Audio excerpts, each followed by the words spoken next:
pananampalataya na nagbibigay ng bagong simula. Sa Juan chapter 1 verse 12, sinabi sa atin na ang tumatanggap at naniniwala kay Jesus ay nagiging mga anak ng Diyos.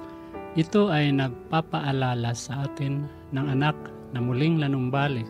Sa Lucas chapter 15 verses 11 to 32, sa kabila ng kanyang mga pagkakamali ay tinanggap pabalik ng kanyang ama.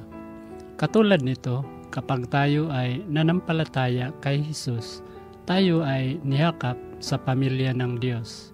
Hindi sa pamamagitan ng ating sariling nagawa, ngunit sa pamamagitan ng kanyang biyaya.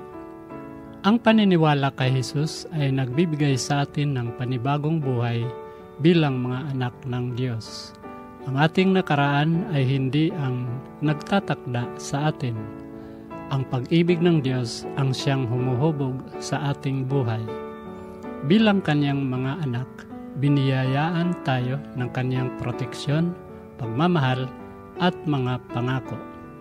Ang katotohanan ito ay nagdudulot sa atin ng katiyakan at kagalakan.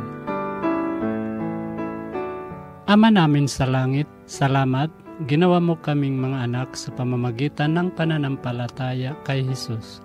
Tulungan kaming mamuhay sa katiyakan ng aming bagong pagkatao sa iyo. Palakasin ang aming pananampalataya at gabayan kami upang ipakita ang iyong pag-ibig. Sa pangalan ni Jesus, Amen.